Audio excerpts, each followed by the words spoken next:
Hello, this is Charity Lankford-Vestal again, and last time I talked to you about the TMS treatments, it's January 31st, 5 days until my first consultation about the TMS treatments, and I'm excited and nervous all at the same time.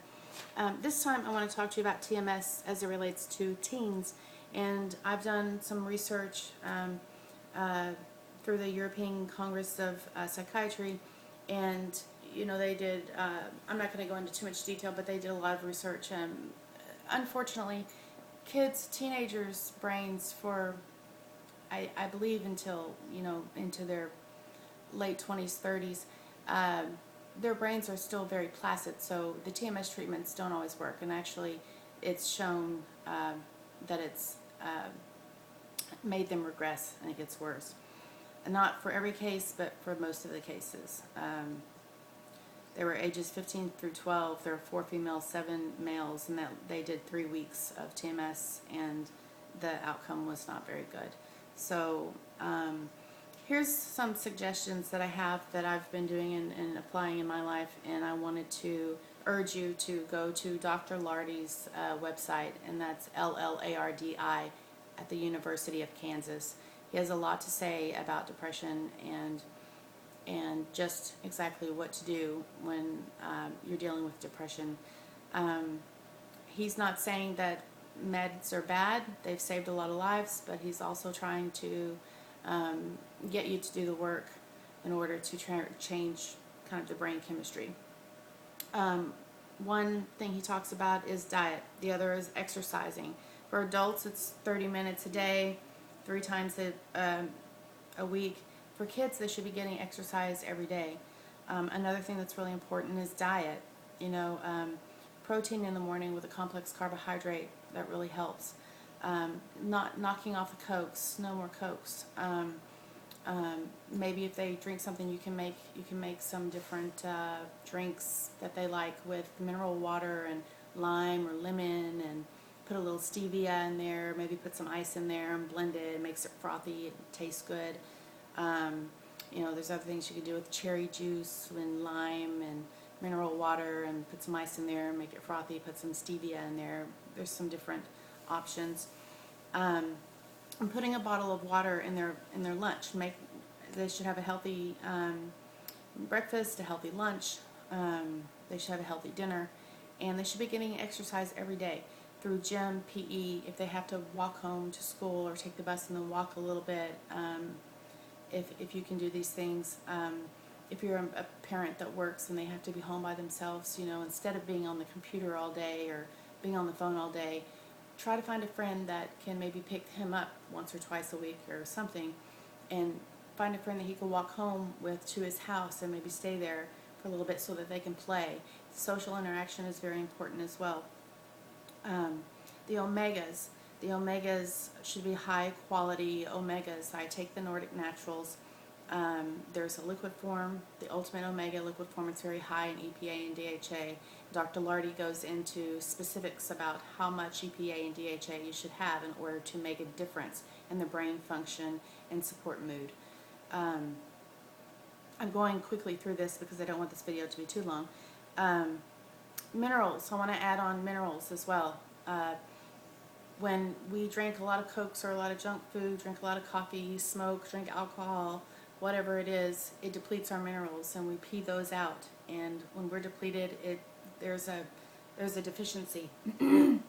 So when my kids take Calm at night, and it has the calcium, magnesium, potassium, vitamin C for absorption, and then vitamin D. Vitamin D is a fat-soluble vitamin, and that stores up in the fat cells. During the winter time, we need vitamin D because we don't get as much sun. And I don't get sun anyway because I'm photosensitive, so I don't go out in the sun. But it's very important to make sure that you're getting either electrolytes and minerals, which are the electrolyte packets that maybe they can pour into their bottle of water. It'll probably help a little bit, with their focus at school. That's one way they can get their minerals. Another way is Calm at night. I realize this is a lot. There's a lot I'm going to talk about, but starting with the omegas are probably your best bet. And then if they have a hard time sleeping, give the omegas a couple of weeks, and then introduce the calm. But if you give them calm, do not give them electrolytes the next day, because they don't always, that's too much. So maybe you alternate. But if they're getting exercise, most likely they'll sleep better. They need to get off of all electronics for at least 30 minutes before bedtime. And, you know, turn down the lights. Also, you know, tweak their blinds just a little bit so the sunlight comes into their room. Walk them to bed, or at least go and check on them. Say, do you need everything? Do you have everything?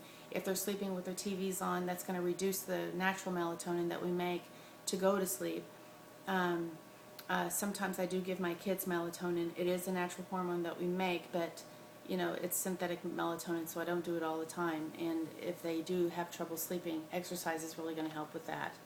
And you can do some research on melatonin.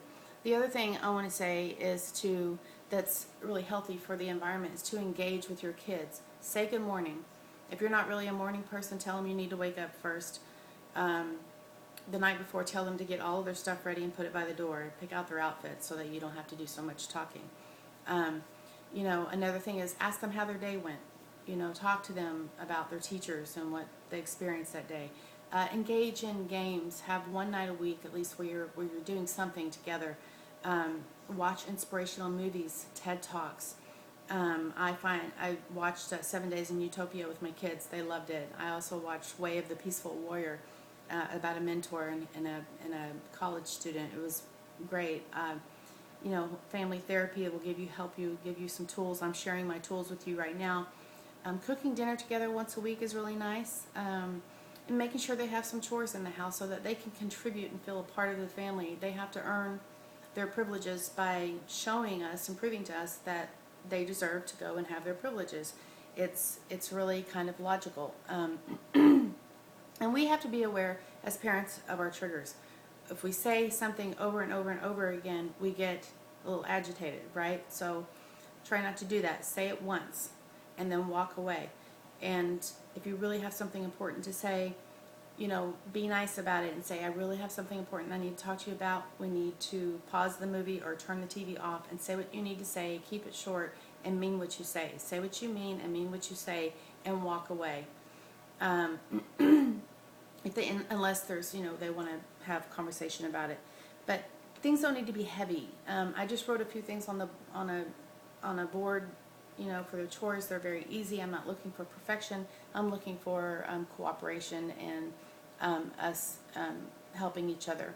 One other thing I want to say about anxiety and depression for parents: if you are struggling with anxiety and you're always on edge and you're always fearful about something, this is, you know, you never know when you're going to snap. You don't know if you're going to snap at the kids, or you know, you're just constantly frustrated or slamming things, or I told you this, and you're constantly arguing with them. They have to process that emotionally, and it is not good for their brain.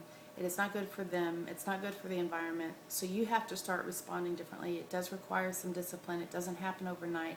It doesn't have to be perfect, but at least go back and say, you know, I'm sorry I responded that way. It wasn't your fault. It had nothing to do with you. It was me. And correct your mistakes. But if this is something that's happening a lot, you may need to go seek out some treatment for anxiety. Depression.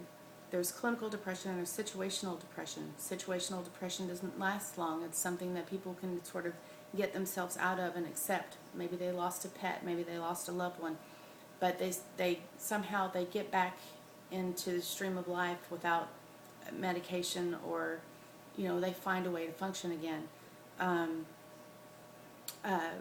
Clinical depression is something that it's been going on for a while and you've been getting treatment for it, but maybe the treatment's not working, or you feel heavy, you feel fatigued, you feel sick, you feel achy, you feel nauseated, and you vomit, or you have panic attacks, and these are things that you can't control, and you know that you have it in you to be successful at something, but you can't make yourself move. Sometimes I'm paralyzed with fear or whatever, and it spirals into a panic attack, and that's major depression. I've talked to a lot of people, a lot of adults that say, well, I know I struggle with depression, but I'm not bipolar, so I really don't need medicine. But I'll just have a few drinks, or I'll just smoke a joint, and that usually calms me down. That's self-medicating. I'm not really a big advocate of that, because it just makes things worse. It just exacerbates anxiety and depression, especially if you're taking medication and drinking and doing all of this. That, you never know what the side effects are going to be. And I just want to urge you to look at some of those things. And I'm sorry I'm talking so fast. I'm trying to get through this, and I will be keeping in touch with you through the TMS treatments, and I'll try to take this into the consultation. So I hope to see you again soon. And remember, you're not alone. Please give me your comments. I'd love to hear from you people. So thank you. It's helping me a lot. I appreciate you being in my life. Thank you.